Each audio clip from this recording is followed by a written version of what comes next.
하나님 말씀 함께 보겠습니다. 함께 보신 하나님 말씀은 욥기 6장입니다. 욥기 6장 1절에서 30절까지 다 찾으신 줄 알고 한 목소리로 합독하도록 하겠습니다. 함께 읽겠습니다. 시작.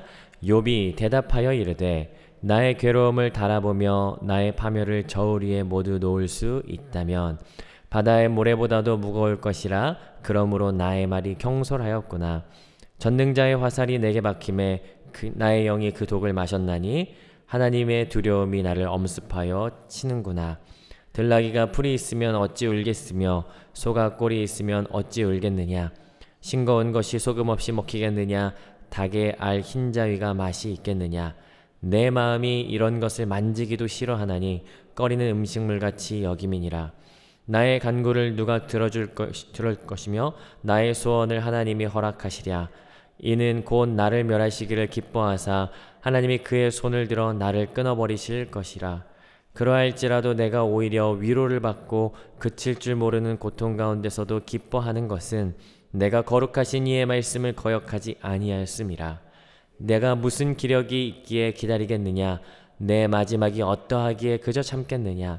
나의 기력이 어찌 돌의 기력이겠느냐. 나의 살이 어찌 노쇠겠느냐. 나의 도움이 내 속에 없지 아니하냐. 나의 능력이 내게서 쫓겨나지 아니하였느냐.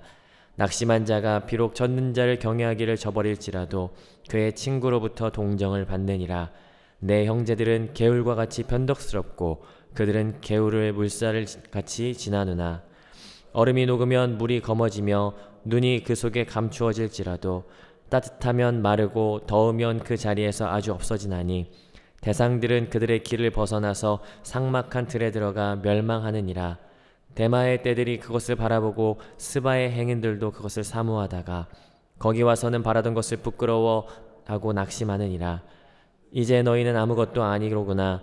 너희가 두려운 일을 본즉 겁내는구나. 내가 언제 너희에게 무엇을 달라고 말하였더냐. 나를 위하여 너희 재물을 선물로 달라고 하더냐. 내가 언제 말하기를 원수의 손에서 나를 구원하라 하더냐. 폭군의 손에서 나를 구원하라 하더냐. 내게 가르쳐 나의 허물된 것을 깨닫게 하라. 내가 잠잠하리라. 옳은 말이 어찌 그리 고통스러운고 너희의 책망은 무엇을 책망함이냐. 너희가 남의 말을 꾸짖을 생각을 하나 실망한 자의 말은 바람에 날아가느니라. 너희는 고아를 제비 뽑으며 너희 친구를 팔아넘기는구나. 이제 원하건대 너희는 내게로 얼굴을 돌리라. 내가 너희를 대면하여 결코 거짓말하지 아니하리라. 너희는 돌이켜 행악자가 되지 말라. 아직도 나의 의가 건재하니 돌아오라. 내 혀에 어찌 불의한 것이 있으랴. 내 미각이 어찌 속임을 분간하지 못하랴. 아멘. 우리는 욥기를 같이 함께 묵상하고 있습니다. 욥기는 42장까지 있죠. 1장부터 2장까지를 서론으로 그리고 결론을 42장으로 둘 때 우리는 본론에 해당하는 부분을 같이 함께 묵상하고 있습니다. 여러분 혹시 눈치채셨는지 모르겠지만 여러분 우리가 같이 함께 묵상한 이 본론 부분은요 사실은 시의 형태를 가지고 있습니다.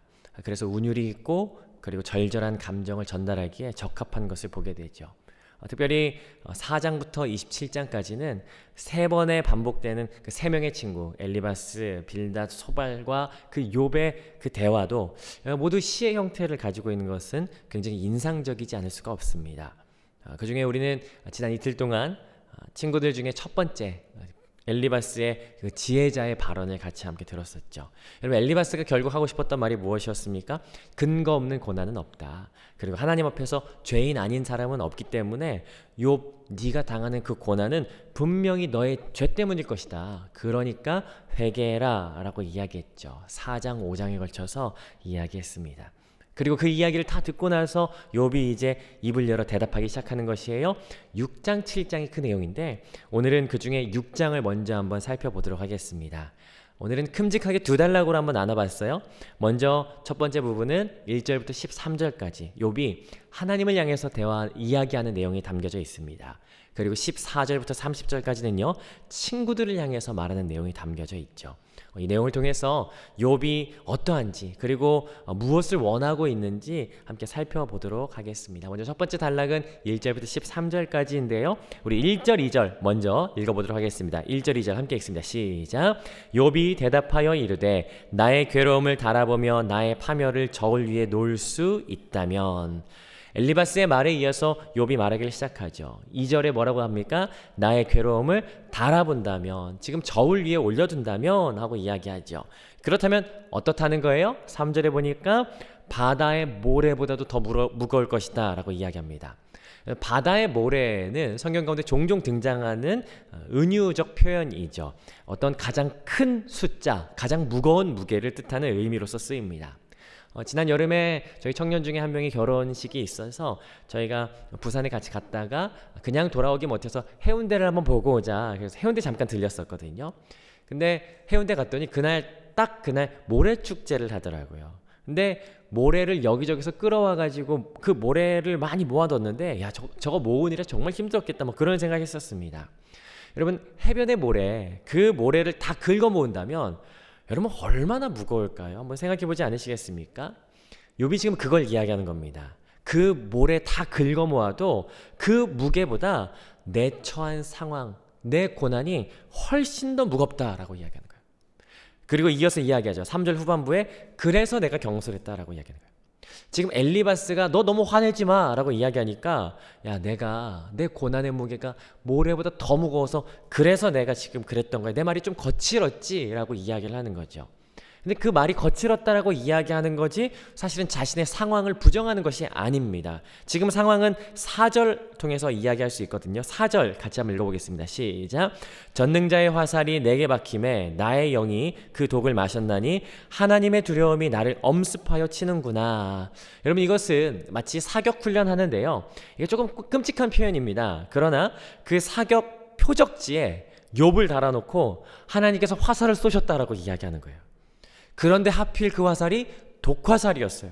그래서 뭐라고 하냐면 그 독이 내 영혼에 퍼져 들어간다라고 이야기하는 겁니다. 여러분 놀라운 표현이죠. 그 두려움, 그 죽음에 대한 공포와 그 괴로움의 그 공포가 독이 퍼져 들어가듯이 자기에게 계속해서 퍼져나가는, 자기가 심각해지고 있다는 것을 은유하는 겁니다. 그러면서 자기의 어떤 상황들에 대해서 5절부터 7절까지 한 번 더 음식을 예로 들어서 표현하거든요. 5절 제가 읽어보겠습니다. 들나귀가 풀이 있으면 어찌 울겠으며 소가 꼴이 있으면 어찌 울겠느냐. 짐승들에게 나귀나 소에게 먹을 게 있다면 울겠냐라는 거예요. 여러분 뭘 말하는 거예요?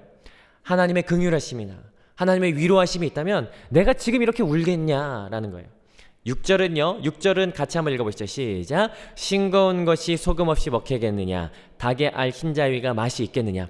싱거운 거, 예를 들어서 뭐 여기서는 다 계란의 흰자위를 이야기하더라고요. 정말 맛이 없는 음식을 쳐다보지도 않고 먹지도 않는 것처럼 친구들이 와서 굳이 한다는 이야기가 죄 지었다느니 회개하라느니 뭐 이런 이야기니까, 이런 이야기가 자기가 어떻게 들리는 거예요? 7절 내 마음이 이런 것을 만지기도 싫어하나니 꺼리는 음식물같이 여김이니이다. 이런 거 내가 듣고 싶지도 않다, 생각하고 싶지도 않다라는 것이에요. 그러면서 8절부터 13절까지는 하나님의 긍휼하심도 없고 하나님의 위로하심도 없고 정작 한다는 말은 친구들이 이상한 소리나 해대니까 8절부터 13절 차라리 이런 상황에서는 하나님 나를 그냥 죽음에 이르게 하셨으면 좋겠다, 이런 결론으로 이야기를 하죠. 8절 그게 내 간구이고 내 소원인데 그것도 들어주셨으면 좋겠다. 그것은 9절 같이 읽습니다. 시작. 이는 곧 나를 멸하시기를 기뻐하사 하나님이 그의 손을 들어 나를 끊어버리실 것이라.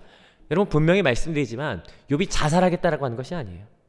이 고난이 얼마나 무겁고 괴로운지를 표현하는 것이죠. 하나님이 그냥 날 데려가셨으면 좋겠다라고 이야기하는 거예요.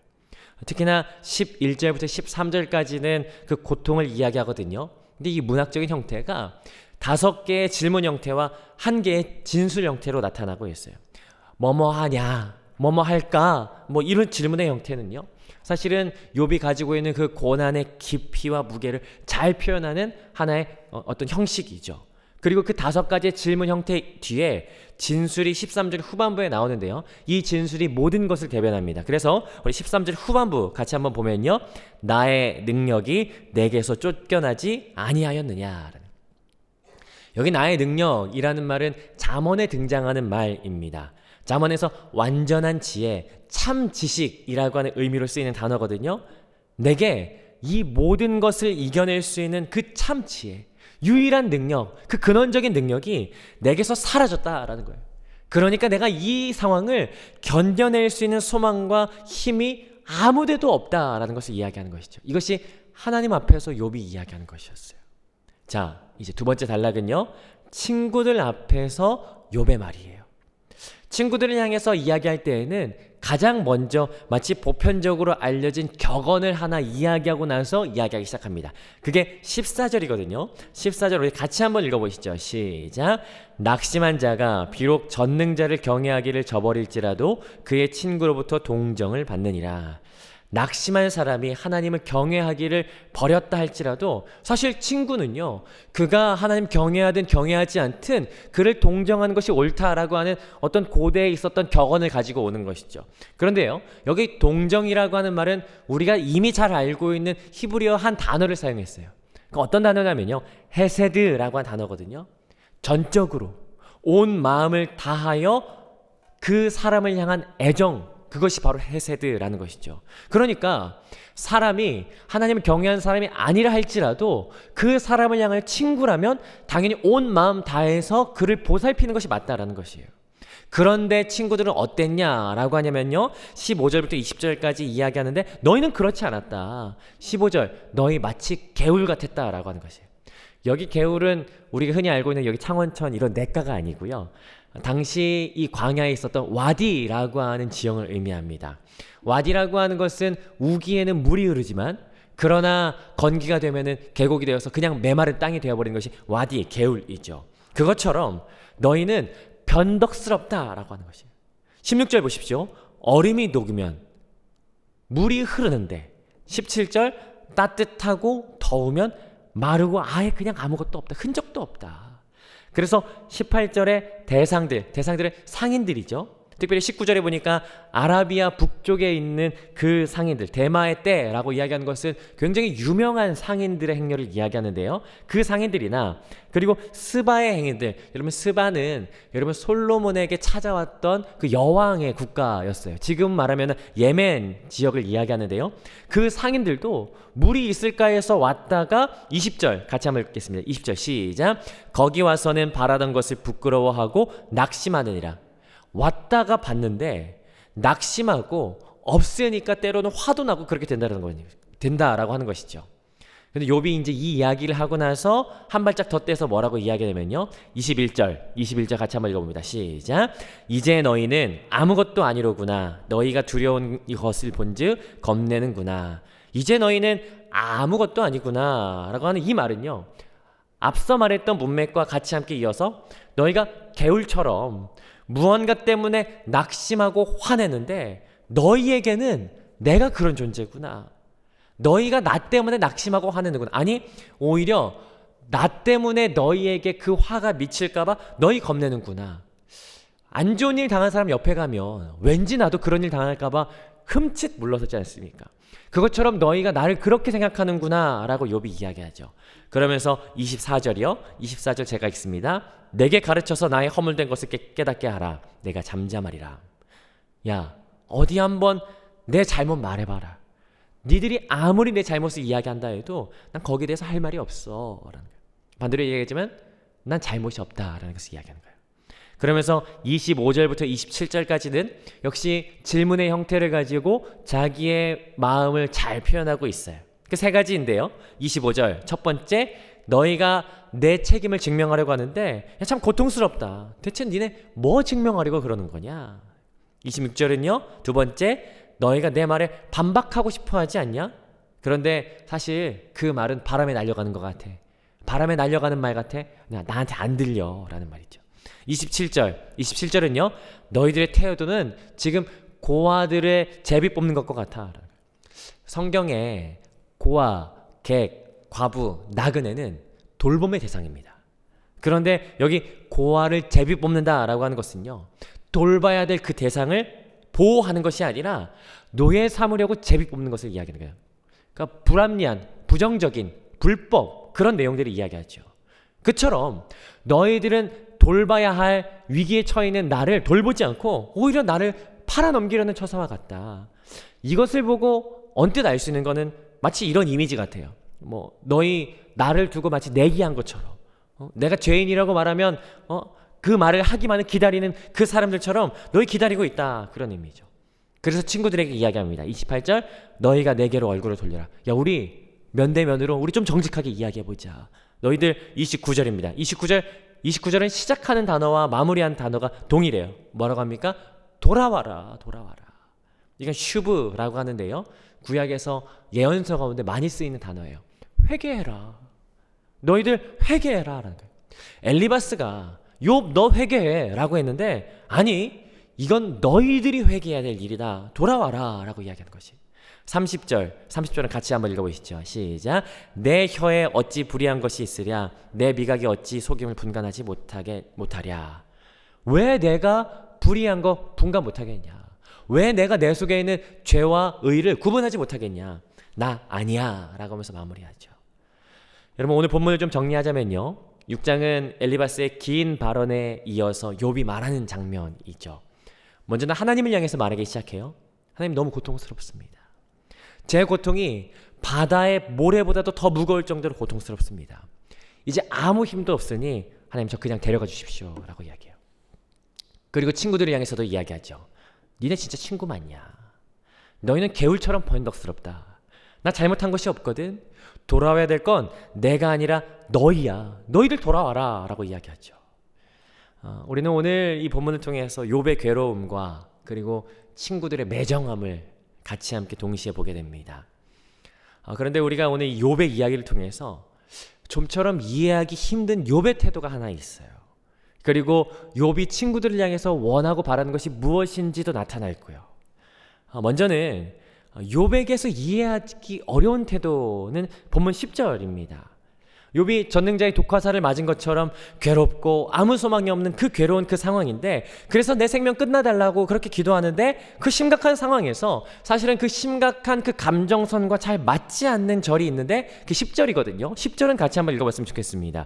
자, 10절 같이 한번 읽어보시죠. 시작. 그러할지라도 내가 오히려 위로를 받고 그칠 줄 모르는 고통 가운데서도 기뻐하는 것은 내가 거룩하신 이의 말씀을 거역하지 아니하였음이라. 욥이 죽음을 희망하는 이유는 다른 것이 아니라 내가 이 고통의 순간에도 하나님 신뢰하는 것, 하나님의 말씀을 포기하지 않았다는 거예요. 여러분, 이 말에 내포된 의미가 어떤 의미인지 아십니까? 이 고통이 너무 심해져서 내가 훗날 내가 너무 괴로워서 하나님 신뢰하지 못하면 안 되니까 하나님 차라리 지금 나 데려가 주십시오라고 하는 의미예요. 여러분, 이게 욥이 괴로워하는 장면 한가운데 들어가 있습니다. 제가 사실 그렇게 심각한 건 아니지만 얼마 전에 어지럼증이 와서 제가 막 정신을 못 차리겠더라고요. 막 핑핑 도니까 막 먹은 것도 토하고 막 하루 종일 막 정신없이 막 정신 못 차리겠더라고요. 그럼 제가 그때 큐티 했을까요, 안 했을까요? 제가 기도를 할 수 있었을까, 없었을까요? 못해요. 아무것도 못해요. 여러분, 고통이 심하면 그 고통밖에 보이지 않습니다. 다른 어떤 것은 생각할 겨를이 없습니다. 그런데 오늘 이 10절의 욥의 모습은 사실 너무 놀라워요. 정말 그게 가능할까 싶습니다. 그 고통이 너무 심한데도 한 걸음 뒤로 물러서서 이 고통을 객관적으로 보는 거예요. 이성적으로. 그러면서 어떤 말을 하는 거예요? 이 고통으로 인해서 내가 하나님을 잃어버리면 안 되지라고 얘기하는 거예요. 그래서 저는 오늘 이 말씀 묵상 이후에 이 설교의 제목을 뭐라고 정했냐면요, 한 걸음 뒤로 물러서기, 한 걸음 앞으로 다가가기, 이렇게 정해봤어요. 욥이 한 걸음 뒤로 물러서서 이 상황을 객관적으로 보고 이 상황 가운데 하나님을 찾는 모습이 사실 어렵지만 제게 도전이 되고 깨닫는 바가 되는 것이에요. 욥은 고통의 순간에도 고통 때문에 앞이 보이지 않을 텐데 그 고통에서 한 걸음 물러나는구나, 한 걸음 뒤로 물러서는구나. 정말 놀랍다, 멋지다. 어렵지만 지금 있는 이 어려움 가운데서 나도 한번 한 걸음 뒤로 물러서 보는 모습이 오늘 성경이 우리 가운데 말하는 것이 아닐까라는 생각을 해보게 됩니다. 두 번째는요, 오늘 욥이 친구들을 향해서 원하는 것이 들어가 있다는 것이에요. 친구들이 왜 이렇게 욥의 마음을 알아주지 못할까? 김병의 효자가 없어서 욥이 너무 징징대니까 그럴까? 뭐 그런 생각을 해보죠. 아니요, 그렇지 않아요. 21절 후반부인데요. 21절 후반부에 보니까 뭐라고 이야기해요? 너희가 두려운 일을 본즉 겁내는구나. 욥이 정확하게 관찰했던 것이에요. 괜히 욥에게 가까이 갔다가 괜히 나도 전염될까봐, 괜히 나도 어쩌다가 저 중에 있는 한 가지 괴로운 일 당할까봐 두려운 거예요. 그래서 멀찍이 서서 한 걸음 뒤로 물러서서 야, 너 회개해. 야, 너 잘못한 거 없어? 이렇게 이야기하는 거죠. 여러분, 이때 친구들에게 필요한 게 뭘까요? 한 걸음 다가서는 거예요. 한 걸음 다가서서 욥과 함께하는 것. 욥이 사실은 이거 원한다라는 것이죠. 한 걸음 물러서고 한 걸음 다가가는 것. 이게 사실은 지혜이지만 사실 예수님께서 이 삶을 먼저 사셨던 것을 우리가 보게 됩니다. 십자가가 예고되고 여러분, 그 십자가라고 하는 것이 얼마나 피하고 싶었겠습니까? 그러나 한 걸음 물러서는 예수님을 우리가 발견해요. 누가복음 22장인데요. 예수님께서 이렇게 기도하십니다. 아버지여, 만일 아버지의 뜻이여든 이 잔을 내게서 옮기시옵소서. 이게 예수님의 본래 본심이죠, 본심. 십자가 이거 피하고 싶습니다. 옮겨주십시오 라는 거예요. 그러나 거기에서 그치지 않고요, 한 걸음 뒤로 물러서서 그러나 내 원대로 마옵시고 아버지의 원대로 되기를 원합니다. 한 걸음 뒤로 물러서서 내가 너무 고통스럽고 괴롭고 이 십자가 지고 싶지 않은 게 진짜 우리의 본성이고 마음인데, 그런데 한 걸음 뒤로 물러서서 하나님의 뜻이 뭔지를 보시는 거예요. 여러분, 이게 한 걸음 뒤로 물러선 거 아닙니까? 객관적으로 보는 건. 그뿐만이 아니죠. 한 걸음 뒤로 물러섰다면, 그리고 기도하고 나서 내려오셨는데 어떤 일이 벌어졌냐면요, 자기 잡으러 온 군대들과 마주쳐요. 자기를 잡으러 온 그 군대를 갑자기 베드로가 칼을 꺼내가지고 한 병사의 귀를 잘라버리죠. 그때 예수님께서 어떻게 하시냐면요, 자기 잡으러 온 그 원수 같은 그 군인에게 다가가서 그 귀를 고쳐주시는 것을 봐요. 예수님 한 걸음 다가가시는 거죠. 원수임에도 불구하고. 오늘 우리는 우리의 믿음이 때로는 한 걸음 물러서서 하나님을 더 정확하게 바라봐야 할 때가 있다는 것을 압니다. 또는 한 걸음 다가서서 우리가 더 깊이 사랑해야 될 대상이 있다는 것도 알죠. 오늘 우리가 한 걸음 물러서서 바라봐야 되는 것은 무엇입니까? 나를 한 걸음 물러서도록 만드는 상황이 있다면 그 상황은 무엇입니까? 그리고 그 상황 가운데 한 걸음 뒤로 물러설 수 있는 용기가 우리 가운데 필요하지 않습니까? 그리고 우리가 한 걸음 다가서서 우리가 돌보고 품어야 하는 대상은 또 누가 있습니까? 이 말씀을 통해서 우리 자신을 다시 한 번 더 점검하고 우리의 믿음과 삶이 하나님의 말씀에 합당하게 어느 때는 한 걸음 뒤로 물러서기도 하며 어느 때는 한 걸음 다가서기도 하여서 하나님을 향한 그 믿음이 다시 한 번 더 순전하여지고 내 이웃을 향한 사랑이 더욱더 뜨거워지는 그런 오늘의 하루가 되시기를 주님의 이름으로 축복합니다.